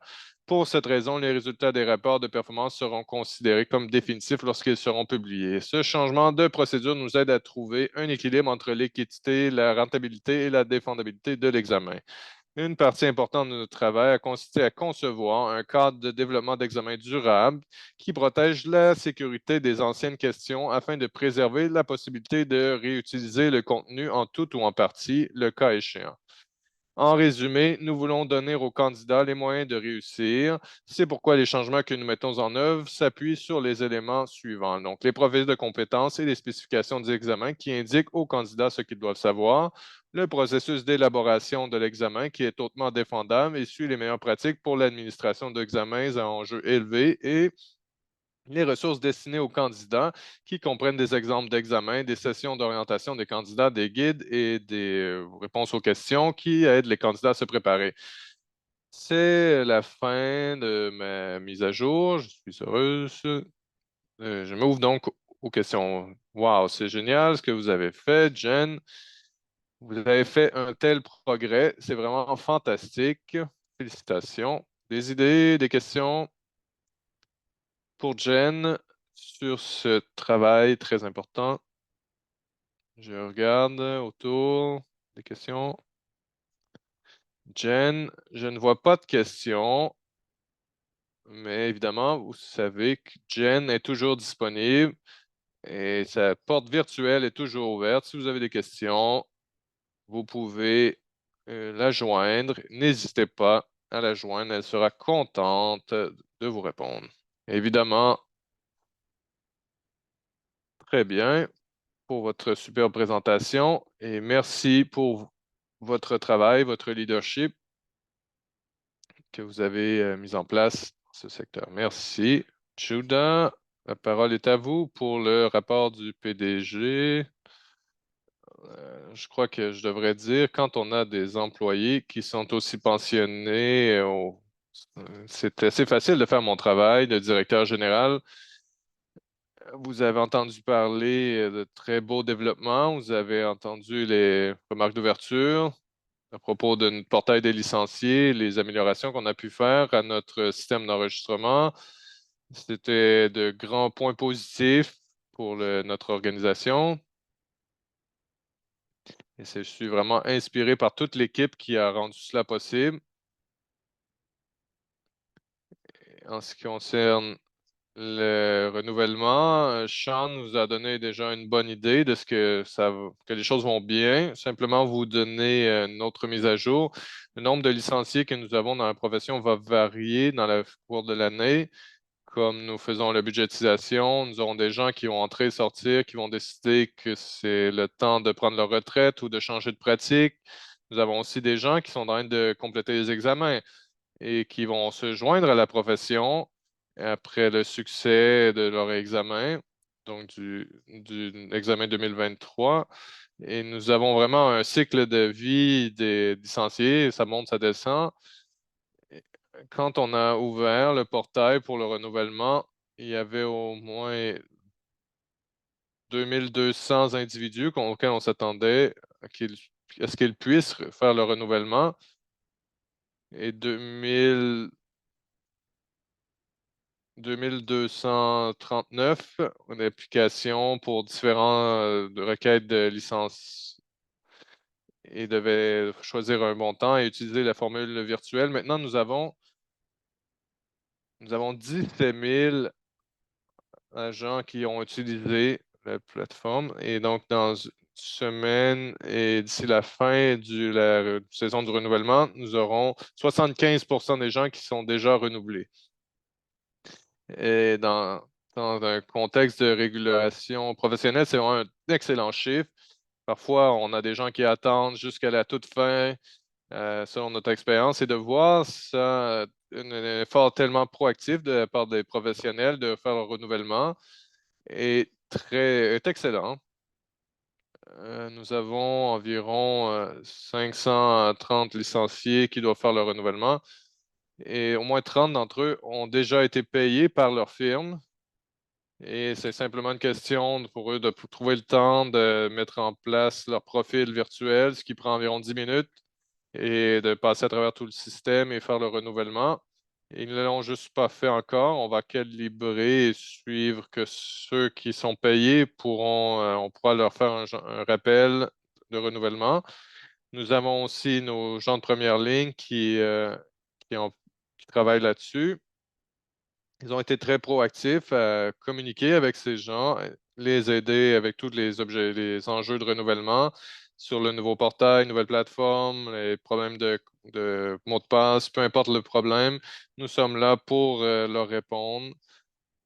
Nous avons environ de 500 licenciés qui vont essayer pour s'ils veulent faire le renouvellement et nous attendons à ce qu'ils le fassent. Et nous avons révisé les noms et les firmes pour lesquelles ils travaillent, le travail qu'ils font. Et nous attendons à ce qu'il y ait un renouvellement continu de ces 500 personnes manquantes. Peut-être certains ont décidé que c'est mieux de devenir des licenciés inactifs ou de laisser tomber leur licence, mais nous sommes vraiment en avance et nous allons quand même envoyer des rappels qui seront ciblés. C'est vraiment une très bonne saison de renouvellement. Et évidemment, nous ne serons pas avant la fin de la saison de renouvellement le 2 avril, mais nous sommes très contents avec les résultats actuels à propos du progression de saison de renouvellement. Vous pourrez vous mettre à jour aussi après la fin de la saison de renouvellement. Évidemment, de façon publique aussi la rencontre de juin. Nous pourrons en reparler. Je crois que c'était important que vous ayez vraiment un bon pouls. Et ces chiffres, si je vous les donne de frais d'hier matin, le mouvement, nous avons parfois 30 personnes par jour qui s'inscrivent, qui se renouvellent. Et tous les noms, par exemple, du même film, on en voit des fois des grands chiffres qui entrent dans notre ligne de revenus. C'est un peu trop tôt pour vous dire là où on sera avec le budget. Pour les frais de licence, tel que nous l'avions projeté au budget, mais nous sommes vraiment sur le bon chemin quand même. Alors, le rapport parle aussi du rayonnement que nous avons fait. Ça a été une saison assez occupée depuis janvier. Nous avons vraiment de belles occasions au terrain pour discuter avec les partenaires clés, les parties prenantes. J'aimerais remercier Andrew Courier, qui est devenu un coprésident de la barreau des marques de commerce en Ontario, pas seulement les licenciés en loi, en droit, et aussi tous les agents de brevet, les agents de marque de commerce et tout le barreau a fait un très bon geste de reconnaissance de régulation en dualité et nous a invité à un panel qui est donc mis en force. Nous avons été joints par le président de la propriété, de la propriété intellectuelle sur ce panel, Paul Quincy, avec le, le commentateur John Furlong, et nous avons eu vraiment une bonne discussion à propos du modèle de régulation du CABAM et ce que nous avons fait depuis notre et l'effet que ça a eu pour nos licenciés, sur le public et sur les professions en général. Et ça a été une présentation, une discussion très bien reçue et une excellente opportunité pour parler avec des centaines de gens qui participent au programme. C'est aussi disponible en rediffusion et nous attendons à plus de gens qui continueront d'écouter les présentations. Nous aurons donc une meilleure diffusion de notre message. C'est l'une des plusieurs efforts de communication qu'on a fait. On a fait aussi une rencontre en personne à Ottawa et nous avons eu la belle occasion d'amener les personnels du CABAM parce que le CIPO était très impliqué dans la réglementation, la fondation de ces réglementations, mais le CIPO, après ce projet, n'avait n'avait pas eu beaucoup de liens avec le CABAM ensuite à propos de qu'est-ce qui se passait par la suite. Évidemment, nous avons une bonne relation de travail à l'échelle exécutive, mais les dernières années, les gens du CEPO qui étaient dans les rencontres étaient très reconnaissants de pouvoir participer et être sur un projet sur lequel beaucoup de gens avaient été impliqués. C'était une belle occasion pour nous de faire ressortir des choses sur lesquelles on doit continuer à travailler ensemble. Et nous avons déjà commencé à travailler avec plusieurs groupes de travail du CEPO pour différents secteurs d'intérêt partagé. Nous avons un bon intérêt public. Et les licenciés, donc quand ils ont des requêtes et quand, par exemple, les événements du barreau, nous avons eu une bonne mobilisation avec les gens du Propriété intellectuelle du Canada et ça va continuer pour les prochains mois. Alors, simplement vous donner une idée de ces différents secteurs, mais vous avez entendu parler de la part d'un collègue comment ça se déroule pour le reste, donc je m'arrêterai là. C'est super, Judah, merci. Y a-t-il des questions, des commentaires, des réflexions pour Judah? OK, donc nous aurons la chance d'en parler avec Judah plus tard cet après-midi aussi. Alors, merci, Judah. Maintenant, nous allons passer à la mise à jour de la politique de gouvernance. Alors, Karima, c'est à vous. Merci, Madame la Présidente. Alors, je pensais vous donner un peu de contexte du travail qui a été fait par le comité de gouvernance par rapport aux politiques que Victoria va réviser avec nous. Si vous vous souvenez, les règlements de la CABAM ont été modifiés en mai 2023. Nous avons inclus de nouvelles sections par rapport à la gouvernance de la CABAM.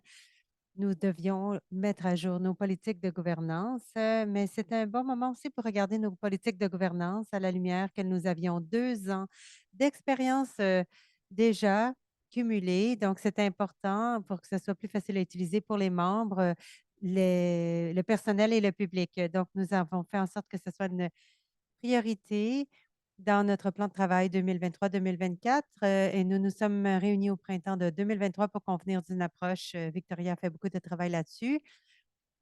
Nous avons demandé à Victoria de faire de la recherche sur les meilleures pratiques actuelles et de la gouvernance pour identifier des points de mise à jour nécessaires par rapport à ce que nous avons vu dans la nouvelle réglementation. Nous lui avons demandé de nous établir des scénarios de politique basés sur ce que nous avions déjà vu. Elle a débuté le travail de rédiger ces nouvelles politiques comme demandé. Le travail a continué durant l'été 2023 et les premières ébauches ont été présentées à l'automne. J'étais heureuse par l'effort qui a été fait par le comité de gouvernance complet.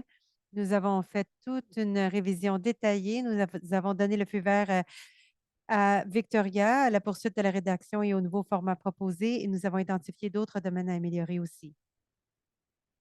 Le comité de gouvernance s'est réuni en février 2024 pour examiner les projets révisés et au cours des dernières semaines, la commission a contribué à la rédaction finale. Léonora a fait une révision extensive avec moi. Nous avons fait des corrections finales avec le comité de gouvernance. Alors, j'aimerais remercier le comité pour son souci du détail et son examen attentif de ces projets. Et bien sûr, Victoria a fait beaucoup de travail. Alors, je vais lui donner la parole pour qu'elle puisse présenter le travail qu'elle a fait et les politiques et nous ouvrirons le plancher pour la discussion. Merci beaucoup, Karina. Merci beaucoup pour votre leadership et votre comité. Allez-y, Victoria. Merci, Karima. Ce fut un plaisir d'entreprendre ce travail au nom du collège et du comité de gouvernance. Moi-même, je me dis que je suis une intello qui adore la gouvernance. Donc, j'ai beaucoup aimé rafraîchir mes connaissances au niveau des meilleures pratiques et de la gouvernance dans les dernières années. Ce fut un plaisir également parce que lorsque je fais ce travail pour mes clients, le point de départ, habituellement, franchement, c'est le bordel. Alors, il y a habituellement beaucoup d'attentes avant de pouvoir arriver au travail. Et souvent, c'est passé date. Et comme Victoria l'a dit, les politiques étaient de 2 à 3 ans seulement. Elle était vraiment fondée sur des points qui sont toujours pertinents aujourd'hui. Donc, le travail de politique que le Conseil a fait quand vous avez commencé devait être fait assez rapidement pour être en mesure de donner vie à l'approche de réglementation mise à jour et adaptée de la CABAM pour que tout le monde puisse bien comprendre qui vous êtes et qu'est-ce que vous faites. Alors, la première politique, elle a été une très bonne ressource à cet égard. Mais comme Karima l'a dit, et le comité de gouvernance a déterminé que c'était le temps de ne pas faire une révision par morceau, mais plutôt une révision complète. Parce que lorsque tu commences à regarder un aspect ou l'autre, il y a un effet domino qui se produit sur les autres aspects. Donc, c'était mieux de faire une révision complète et c'était plus facile pour moi de commencer à zéro, avec une page blanche, si on peut le dire. Donc, en plus de l'expertise des différents membres du comité ainsi que de notre présidente du conseil, Ruth, j'ai regardé l'Institut des directeurs, l'IPREG Royaume-Uni, le Collège de l'immigration, les consultants, les sociétés civiles de l'Ontario, d'Alberta, de la Nouvelle-Écosse, des études scientifiques sur des conseils super efficaces et de bonnes pratiques de gouvernance. Et bien sûr, nous avons regardé différents rapports de vérification des comités de réglementation. Et nous avons regardé les recommandations également. Comme nous l'avons dit, les principes de réglementation qui guident notre travail, nous avons déjà un fondement très solide sur lequel cette révision était sous-tendue. Alors, c'était d'autant plus facile. Alors, je vais partager mon écran. Je vais afficher quelques diapos pour vous pour nous aider à la compréhension.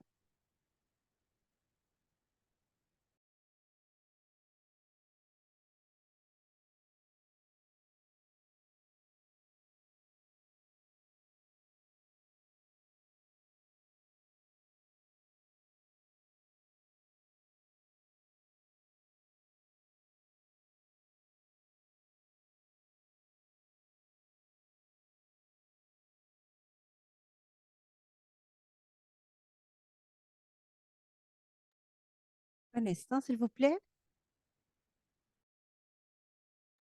Je suis désolée, je peux le faire. J'ai le document. Merci, j'étais si bien préparée. Je ne sais pas quelle était l'erreur. Alors, si tu pouvais afficher la deuxième diapo, s'il vous plaît.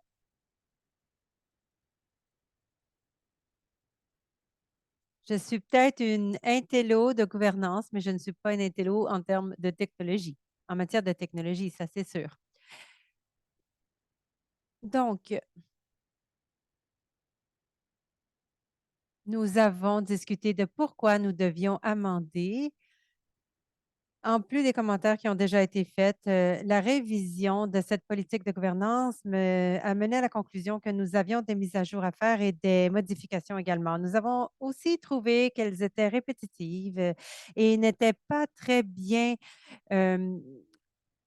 pas adéquates pour pouvoir y avoir accès facilement. Donc, on voulait que ce soit le plus facile, le plus simplifié possible et que ce soit vraiment un document facile à lire et simple. Prochaine diapo. L'approche que nous avons prise pour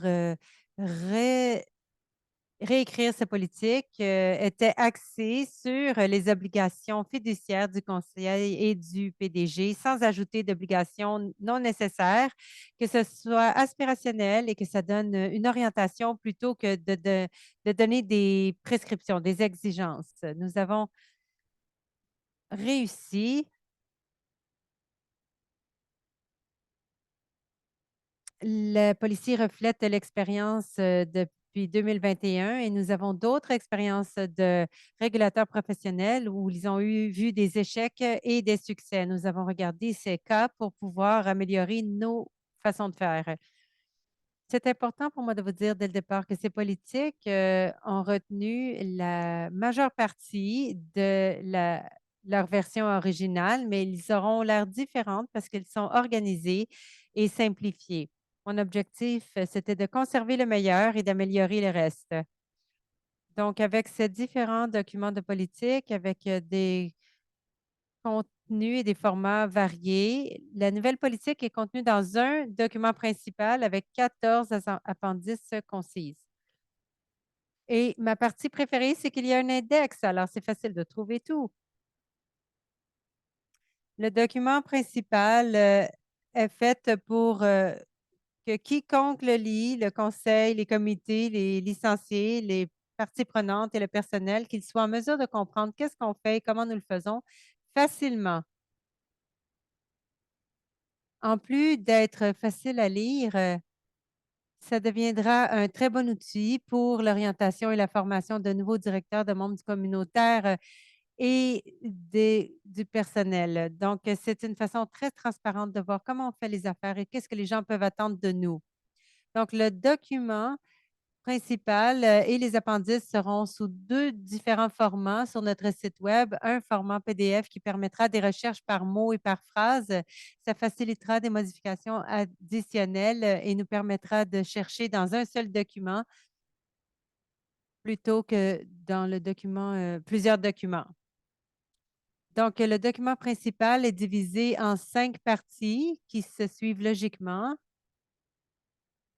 Le cadre de gouvernance présente en un seul endroit l'ensemble de la législation fondamentale, des règlements et de nos objectifs, nos normes et principes réglementaires.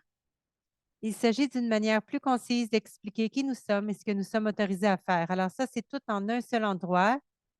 Auparavant, c'était un petit peu éparpillé dans différentes politiques. La partie 2 traite de notre processus de gouvernance et de prise de décision. Et cela reste l'une des expressions les plus uniques, les plus stratégiques et les plus intentionnelles de l'approche d'un organisme de réglementation que j'ai vu suite à toutes mes recherches.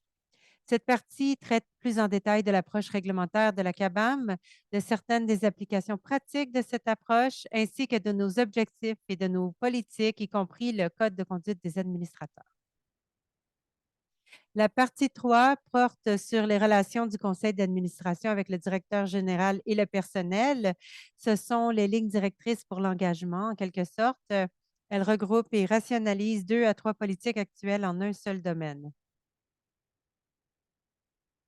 La partie 4 décrit les modalités d'orientation, de formation continue et d'évaluation du conseil d'administration. Vous en avez parlé un peu aujourd'hui, dont certaines figurent à l'ordre du jour aujourd'hui. Il s'agit de la section qui traite de l'importance de l'amélioration continue et de la formation du conseil d'administration et des comités.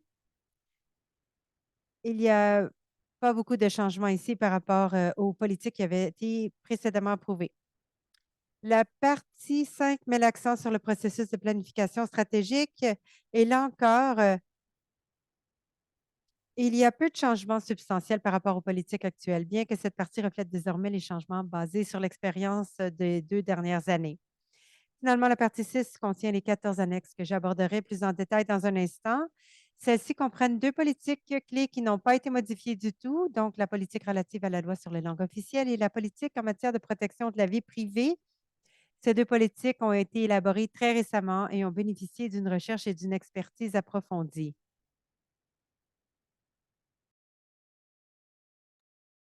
Alors que plutôt d'entrer dans les détails, car je vais supposer que tout le monde a lu et mémorisé les nouvelles politiques pour aujourd'hui, il va y avoir un test à la fin.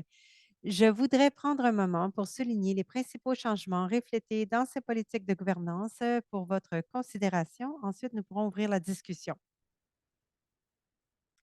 Premièrement, comme je l'ai déjà mentionné, je crois que le meilleur changement est dans la partie 1. Nous avons également ajouté une petite section expliquant les différents publics desservis par CABAM et de quelle façon. Par exemple, le public en général, les clients et les innovateurs en particulier, et nos détenteurs de licence. Cela aide à articuler le mandat et l'objectif de CABAM en termes pratiques. Certaines politiques ou parties de politique ont été éliminées parce qu'elles sont maintenant couvertes par le règlement. Par exemple, les nominations, les élections, les remboursements des administrateurs.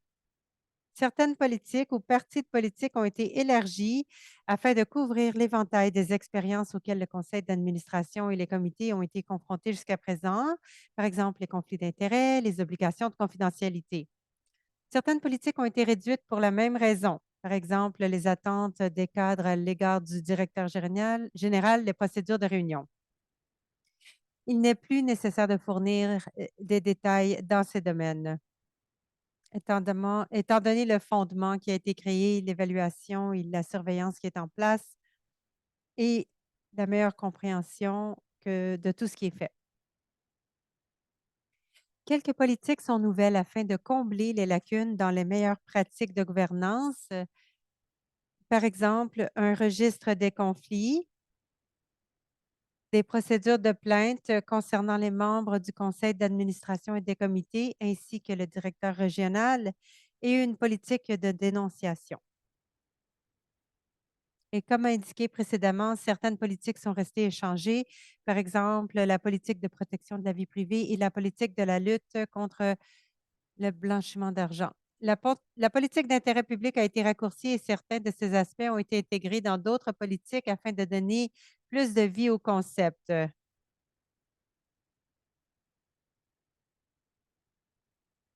Et ça a été incorporé dans d'autres politiques et dans le document principal pour donner vie à ces concepts.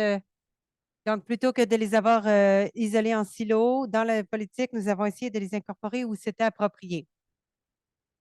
Enfin, certaines politiques s'appliquent désormais non seulement au conseil d'administration, mais aussi au comité, au directeur général et au personnel. Par exemple, les obligations de confidentialité et d'autres aspects du code de conduite des administrateurs.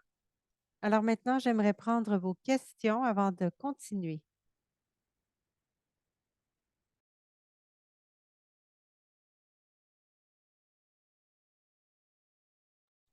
Merci beaucoup. C'était une superbe démonstration. Tu as toujours ce bel équilibre entre de l'information exécutive pour améliorer la trousse que nous avions. Et comme vous avez dit, vous pouvez prendre pour acquis que nous l'avons lu. Nous avons pris le temps de les lire. Alors, merci pour cette révision. C'était fantastique. Y a-t-il des commentaires, des réflexions, des questions sur quoi que ce soit? Sur quelque partie de la politique? Quelqu'un aimerait poser des questions ou donner un commentaire? Est-ce que tout le monde trouve que c'est clair? Pensez-vous que c'est utile, une amélioration utile? Je regarde autour de la salle pour votre réaction. OK, je vais réagir si vous voulez. J'avais quelques questions que j'ai faites circuler plus tôt par rapport aux lanceurs d'alerte ou à la dénonciation. Je ne suis pas si familier que d'autres pourraient l'être en matière de politique de dénonciation.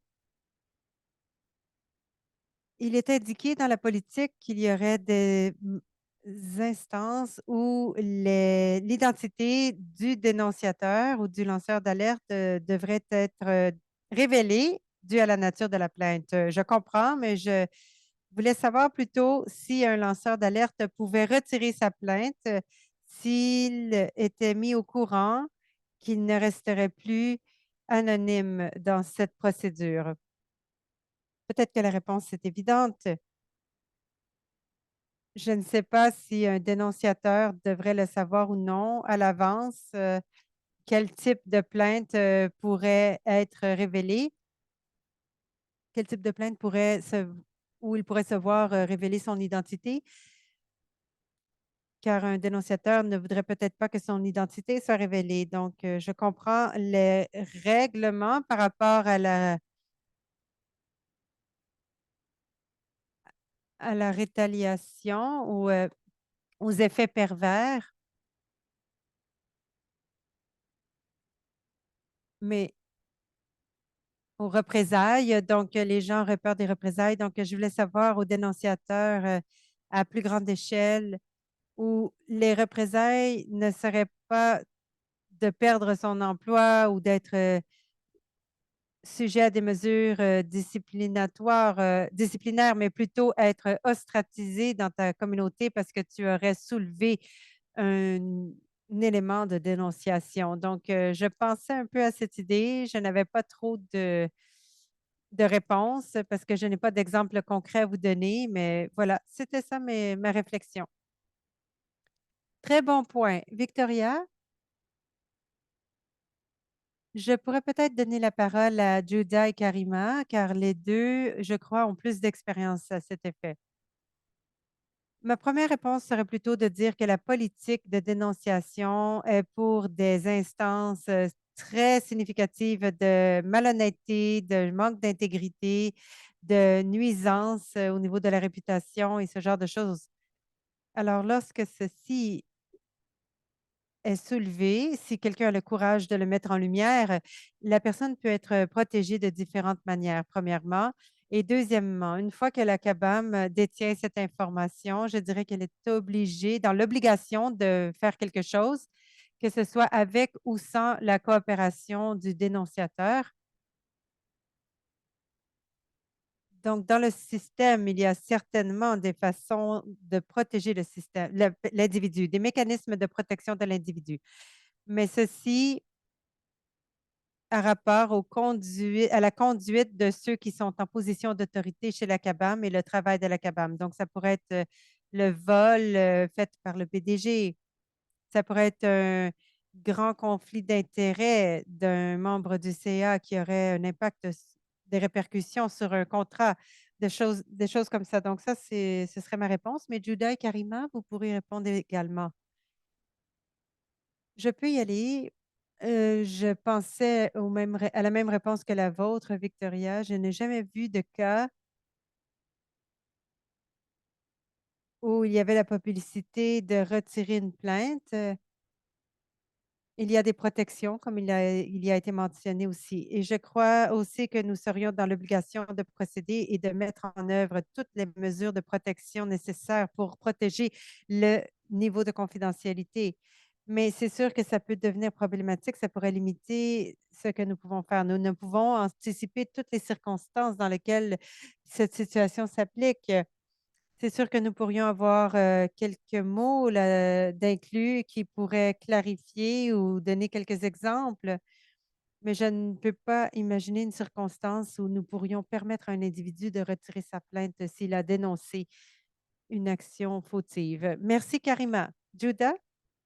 Moi, je dirais que la seule chose à ajouter, c'est que si vous faites un changement express dans le règlement qui dirait que quelqu'un peut retirer sa plainte et que le processus serait terminé ou serait terminé, ça pourrait faire un déséquilibre dans le pouvoir. Donc, disons que c'est moi qui a une plainte et je fais tout à mon pouvoir pour que la plainte soit retirée et que je sais que je peux la faire retirer. Bien, cela va à l'encontre de l'objectif de cette politique de dénonciation.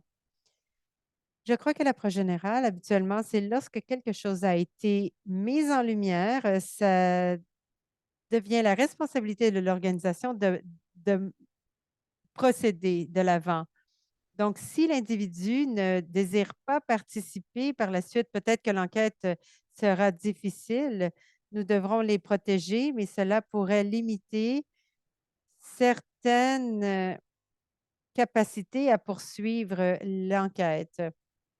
Mais ces situations sont déjà prises en compte dans la politique. Mais de suggérer que si quelqu'un peut se plaindre et ensuite retirer sa plainte pour empêcher le train de quitter la gare, je crois que ça ajouterait un niveau plus élevé de risque à l'organisation. Et ultimement, pour le dénonciateur, si les gens l'auraient vu faire la plainte et ensuite la retirer, c'est mieux de maintenir les politiques telles qu'elles sont rédigées. Super, merci. Cela nous démontre plus généralement mon manque de connaissances en termes de politique de dénonciation. Mais je vous remercie pour vos réponses. Bien, merci beaucoup, Jeff, pour votre question. C'était très intéressant. Donc, ne voyant pas d'autres questions, je vais lire la motion. Donc, entendu que les politiques de la CABAM ainsi que les annexes soient approuvées, puis-je avoir quelqu'un pour proposer? Léonora, merci. Un appuyeur? Quelqu'un pour appuyer? Andrew, merci. Donc, cette motion est sur la table maintenant et j'invite de discussion. J'ai remarqué quelques fautes de frappe. J'imagine que nous approuvons la motion avec ces changements. Oui, merci beaucoup, Jeff. Je vais m'assurer que nous allons toutes faire les corrections de régie interne. Mais nous ne ferons pas de grands changements dans le contenu. Merci pour cette réflexion. Est-ce qu'il y a d'autres réflexions? Léonora? Oui, je suis arrivée suite au début du processus. Alors, je peux vous dire que je suis complètement ébahie par le travail que vous avez fait. C'est de réviser ces politiques. Je ne sais pas, c'était plus de 100 pages, je crois. Et ils ont réussi à tout collecter cette information qui était un peu éparpillée partout sur différents sites web et ils ont rassemblé le tout dans un document navigable. Donc, le comité a travaillé sous un leadership incroyable et ça a été fantastique. J'étais ébahie par ce que vous avez fait. Donc, en regardant d'où nous avons commencé et où nous avons terminé, ce fut un parcours incroyable. Merci, Judah.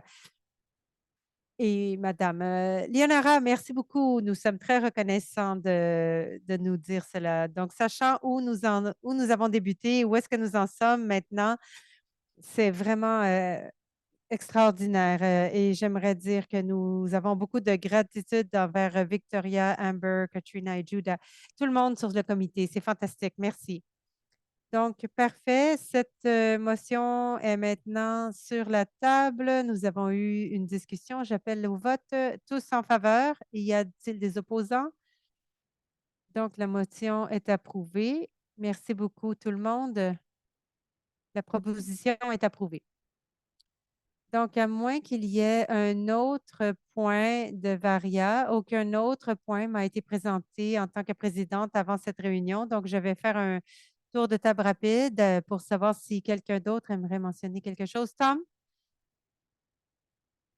Oui, Madame la Présidente, j'ai été frappée par votre commentaire au début de la rencontre que Jeff Hassel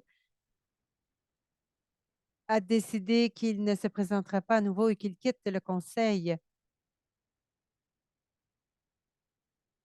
Je voulais simplement ajouter mon commentaire, si possible. J'ai rencontré Jeff personnellement lorsque nous avons fait la cérémonie avec un ami mutuel, Jeff Safure, qui est très bien connu dans la profession de la propriété intellectuelle. Et je crois qu'il était candidat à être nommé sur ce conseil, mais a décidé que la Cour fédérale était un endroit préférable pour octroyer son talent. Mais je crois qu'à ce moment-là, nous avions eu notre première réunion avec les officiels gouvernementaux et Adam Kimsley le 30 août 2019.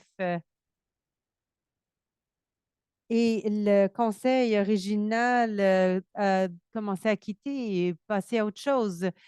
Mais comme vous avez dit il y a quelques moments, vous avez parlé de la gouvernance, du comité de gouvernance et le travail qu'ils ont fait. Lorsque je regarde le procès verbal de notre première réunion, on a l'impression maintenant que les fonctionnaires gouvernementaux, Corel, étaient dans une salle. Ils ont quitté rapidement et ont barré la porte derrière eux et nous ont laissés à nous-mêmes.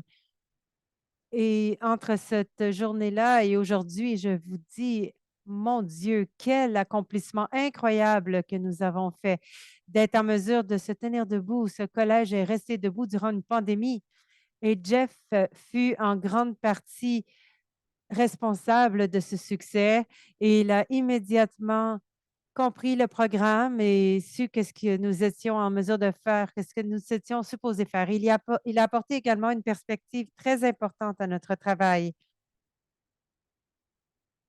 Il était lui-même, un professionnel, de propriété intellectuelle accompli lui-même. Donc, nous avons eu de bons enseignements de quelqu'un qui était hautement respecté dans la profession. Donc, j'aimerais dire, que j'ai beaucoup aimé travailler avec Jeff et je le considère, comme un ami et ça, c'est une autre belle chose qui est ressortie de ce parcours, de cette expérience. D'avoir pu travailler avec vous, Jeff, et les autres membres originels du conseil. Ce fut une expérience réellement enrichissante pour moi et tu as fait une énorme contribution à ce que je crois qui est le meilleur, régulateur de la profession de notre pays. Donc merci beaucoup, Jeff. Merci beaucoup, Tom. Je ne pourrais être plus d'accord avec vous. Je suis très d'accord.